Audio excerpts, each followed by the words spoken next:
8:08 de la mañana, estamos en vivo, 9:08 hora de Venezuela. Llegó el momento esperado, el momento de escuchar el análisis de nuestra compañera Gabriela Peroso, quien nos trae sus perspectivas periodísticas sobre todos estos temas que son noticia. Gaby, feliz día, bienvenida. Feliz día para ti, Marjorie, y para todos. ¿Cómo estás? Muy bien, gracias por estar con nosotros justo para analizar estos temas que están en el tapete. Y quisiera que comenzáramos hablando sobre las reacciones internacionales ante lo que fue este anuncio, este informe presentado por la Corte Penal Internacional en relación a la vulneración de derechos humanos en Venezuela.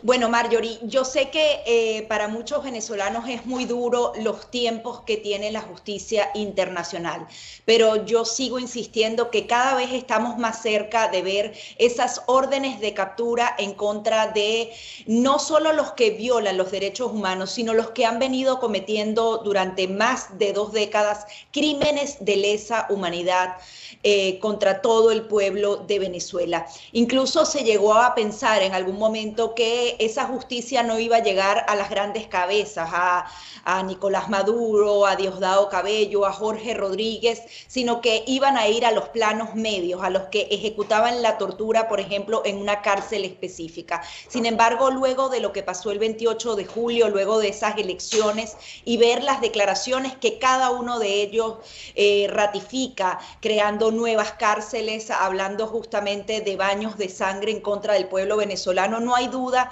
de que los autores de esos crímenes de lesa humanidad son precisamente los altos jerarcas del régimen dictatorial de Nicolás Maduro. Y por tanto, yo creo que esas órdenes de captura, si se llegan a ejecutar, se van a hacer al mayor nivel, al más alto nivel. Hay algunos casos en donde sancionan, por ejemplo, a los líderes militares, pero en este caso en particular se ve claramente que civiles y militares actúan en conjunto para justamente torturar, desaparecer forzosamente a los venezolanos en un proceso que ha sido muy largo. Esta semana se está llevando a cabo la Asamblea de Estados Parte, donde justamente cada uno de los países signatarios de lo que sería ese sistema internacional de justicia, en donde está la Corte Penal Internacional, se reúnen para intercambiar experiencias. Pero adicionalmente el fiscal de la Corte Penal Internacional rinde cuentas a esos países y en esa rendición de cuentas, en lo que fue su discurso, habló de Venezuela como de ningún otro país. Fue en donde se extendió y desarrolló más su discurso, asegurando que el principio de complementariedad, que es justamente la oportunidad que le da la Corte Penal Internacional a un Estado parte de investigar sus propios crímenes de lesa humanidad o sus violaciones de derechos humanos, que esa investigación se haga de manera interna para que ellos no tengan que intervenir, que esas pruebas y esas evidencias que por tanto tiempo le han venido pidiendo a Nicolás Maduro y a su círculo más cercano deben entregar, no las han entregado y que ya se está agotando el tiempo. Y al agotarse entonces el tiempo, ¿cuál debería ser el paso natural? La emisión de esas órdenes de captura. Hay posibilidades muy bajas, Marjorie, de que esas órdenes de captura, o por lo menos es el deseo de todas esas organizaciones de derechos humanos que están el día de hoy, durante toda esta semana en La Haya, que esas órdenes de captura se emitan antes del 10 de enero. Eso debería ser el deber ser. Para que la justicia tenga una efectividad, tiene que tener un timing correcto. Y justamente una de las cosas que más presionaría, que más podría motivar algún tipo de negociación o movimiento por parte de Nicolás Maduro para que abandone el poder, podrían ser esas órdenes de captura. Sin embargo, la probabilidad de que antes del 10 de enero se emitan es muy baja. Sin embargo, es la esperanza y la petición que tienen todas esas organizaciones de derechos humanos durante esta semana. Yo creo que es muy significativo lo que hizo, sobre todo también las comparaciones que hizo con otras naciones. Colocar a Venezuela ya en ese lugar y decir que los venezolanos merecen la misma justicia que esas naciones que han alcanzado entonces que los perpetradores de estos crímenes de lesa humanidad se les emita orden de captura y esté más cerca de que la justicia llegue a ellos, es muy importante. otros estaban esperando que se diera un anuncio distinto y mucho más efectivo. Sin embargo, los lapsos son muy largos y adicionalmente hay también algunas piedras en el camino que no necesariamente tienen que ver con el caso Venezuela. El fiscal de la Corte Penal Internacional está enfrentando ahorita algunas acusaciones de acoso sexual dentro de sus oficinas, está enfrentando ese proceso, aunque ya han aclarado que la investigación de Venezuela no se ha detenido por esta investigación particular al fiscal, y adicionalmente hay una posibilidad de que Estados Unidos sancione, y esto ha ocurrido en el pasado, a algunas autoridades de la Corte Penal Internacional por haber emitido órdenes de captura contra el primer ministro de Israel, Benjamin Netanyahu, diciendo que, bueno, que ellos se están excediendo en sus funciones. Todo ese tipo de procedimientos obviamente acaparan también la atención y podrían entonces provocar ciertos retrasos al caso venezolano. Adicionalmente, el tema de que la cuñada del fiscal general estuviera relacionada directamente con la defensa de Nicolás Maduro ha hecho que los venezolanos se preocupen. Sin embargo, hay quienes dicen que está claro que la imparcialidad de este individuo en particular y sobre todo de su equipo, que no se detiene de investigar, está probada y está blindada, y esperemos entonces que sea así. La gente quiere hechos concretos, pero todo lleva su tiempo. Veíamos ayer las declaraciones, por ejemplo, de la representante de Amnistía Internacional para las Américas, que pedía la participación o el pronunciamiento de la justicia internacional. ¿Crees que estas declaraciones del fiscal Karim Khan puedan sentar un precedente para que se dé una ola de reacciones en los países de la región ante lo que será el 10 de enero en Venezuela? Bueno, yo creo que ya esa movilización diplomática se está dando en el país. Sin embargo, siempre se dice, bueno, en otras ocasiones se tuvo el apoyo incondicional de más de 60 democracias del mundo, incluso las más fuertes del hemisferio occidental, y no se llegó a nada. Entonces, yo creo que los apoyos ya están allí, Marjorie, podrían pasar de desconocer las elecciones a seguir reconociendo a Edmundo González como presidente electo, eso antes del 10 de enero o incluso después del 10 de enero. Sin embargo, no son acciones concretas, es justamente lo que dices. No creo que la declaración específica del fiscal tenga algún tipo de impacto en lo que sería la política de cada uno de esos países y cómo va a abordar el tema del 10 de enero. Y adicionalmente, eso no es suficiente, por eso están diciendo que las personas se mantengan activas, dicen que las protestas que se dieron en más de 150 países durante el fin de semana también colocaron un granito de arena más para que el discurso del fiscal tuviera un desarrollo particular en el tema venezolano. Todo suma, pero todo tiene que estar interconectado y no puede dejar de ocurrir. Sin embargo, yo creo que esos apoyos podrían ser mucho más contundentes, no necesariamente tiene que ver con la actuación de la Corte Penal Internacional, por eso sería espectacular que emitieran esas órdenes de captura, porque ahí ya los otros países no tendrían dudas de no solamente que se robaron las elecciones, porque en el caso de la Corte Penal no tiene que ver con eso, sino de la crudeza con la que son tratados los venezolanos, los presos políticos, la disidencia. Entonces, eso daría una carta más para más apoyos de los países, pero el discurso como tal en sí no crea una consecuencia inmediata que provoque mayores reacciones y mayor apoyo a la causa de la libertad en Venezuela. Me gustaría abordar otra noticia en relación a Venezuela y tiene que ver con la aprobación por parte de la Asamblea Nacional Oficialista de lo que ha sido denominada como la nueva ley Bolívar, porque ya hemos empezado a escuchar algunas reacciones, entre ellas la de la relatora de la ONU, Gina Romero, quien advierte que esto puede ser una manera de perseguir a la sociedad civil, según palabras textuales de ella. Quisiera que nos presentaras tu análisis. Es que no es solamente una manera de perseguir, es la consolidación de cómo vas a reprimir y a coartar todas las libertades dentro del país. Esta ley es completamente discrecional, generalísima y podría tocar a cualquiera de los venezolanos, tanto dentro como fuera del país, pero sobre todo le doy la importancia a los que están dentro del país.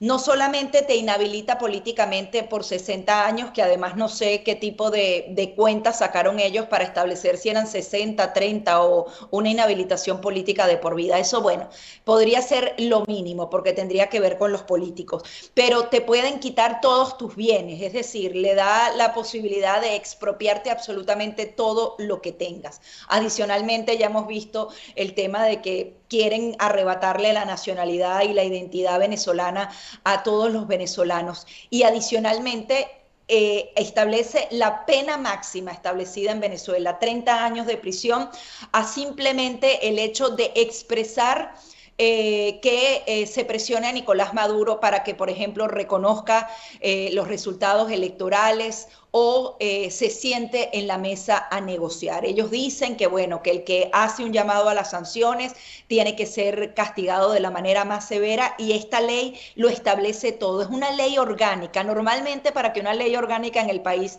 se pueda discutir y llegue a su máxima expresión, son meses. Esto lo hicieron en días, Marjorie.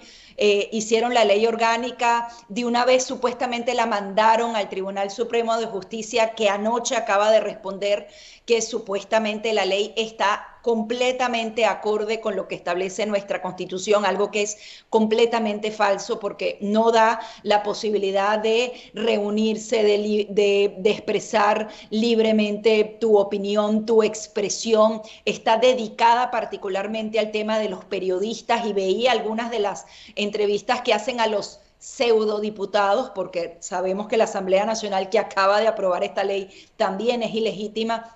Y hablaban de eso, que ellos no iban a permitir que los periodistas a través de la opinión o dando información estuvieran entonces atentando contra sobre todo el pueblo venezolano. Realmente es limitar la libertad de expresión al mínimo. Cualquier periodista, cualquier ciudadano, cualquier medio de comunicación que incluso haga eco de declaraciones internacionales puede ser además multada con $1 millón, o sea, con unas penas y unas multas insólitas. El tema aquí es que la disidencia queda reducida aún más porque tienes como una super ley, como era la ley del odio, que ya se la han aplicado a varios medios de comunicación, pero extendida en ley orgánica y con un alcance ilimitado. Esto podría acabar con los medios de comunicación independiente, podría acabar absolutamente con toda la práctica política dentro del país y adicionalmente,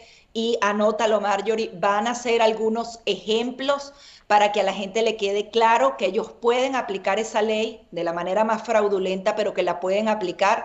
Anota que van a agarrar a alguna figura fuera del país y una figura dentro del país, le van a quitar todos sus bienes, le van a aplicar la inhabilitación política, van a llevar a prisión a alguien dentro del país, le van a tirar orden de captura porque adicionalmente establece el juicio en ausencia a venezolanos que están en el extranjero para que quede claro que ellos saben ejecutarla y que eso quede como ejemplo para que la gente pueda ser silenciada y cada vez menos puedan enfrentarse a la dictadura de Nicolás Maduro. Para mí es una de las leyes más graves y más preocupantes, si no la más, y podría entonces traer unas consecuencias devastadoras para lo que es simplemente esa lucha por la libertad y la democracia en nuestro país.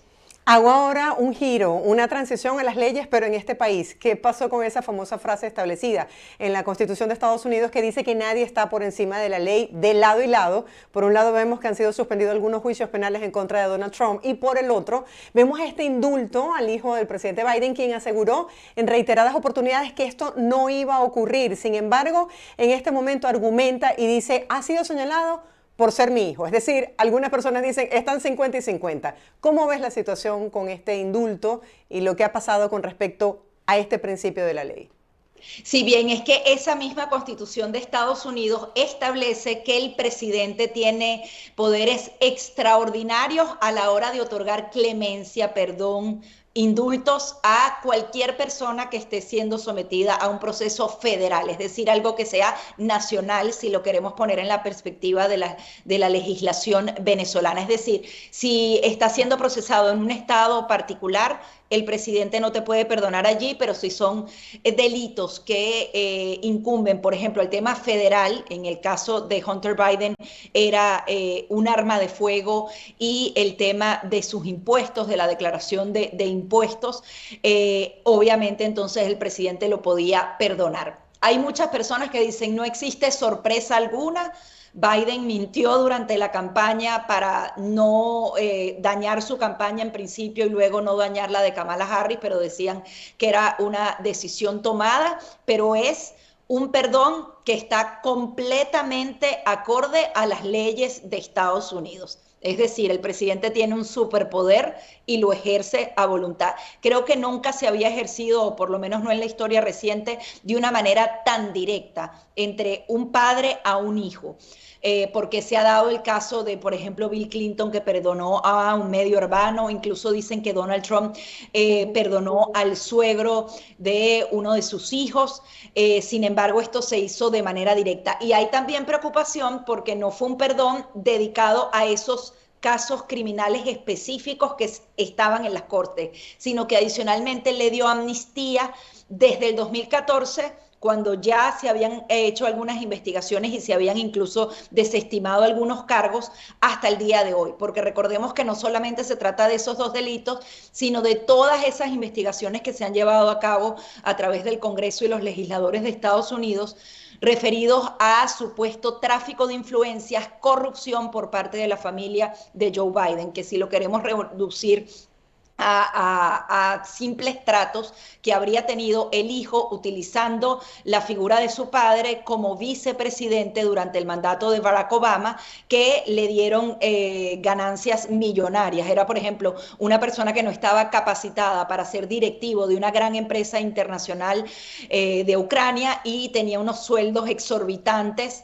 Dicen que porque estaba utilizando la influencia del poder de su padre. Eso no ha llegado a buen puerto, esas investigaciones se han quedado detenidas a medio camino, pero hay un perdón absoluto de todo eso. Aunque uno de los fiscales especiales que estuvo investigando a Hunter Biden declaró anoche diciendo que no deberían desestimarse los cargos y que no deberían borrarse esas investigaciones. Yo creo que ya todo lo referido a Hunter Biden queda borrado.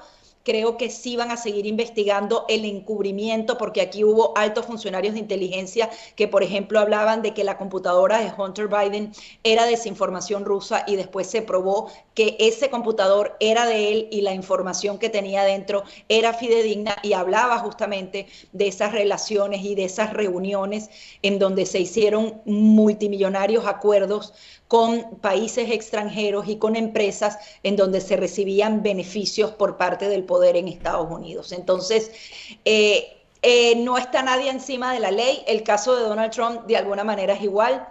Tenía los casos y los procesos en su contra que tenían que seguir su curso natural. Simplemente por haber ganado, dicen, ¿para qué hacerlo? Tienen que quedar detenidos hasta que él salga del poder, porque a un presidente no lo puedes procesar de manera judicial con la ley ordinaria, tendrías que hacerlo a través de instancias mayores. Así que es verdad, creo que quedaron 50-50 y sobre estos casos no se va a saber mucho más.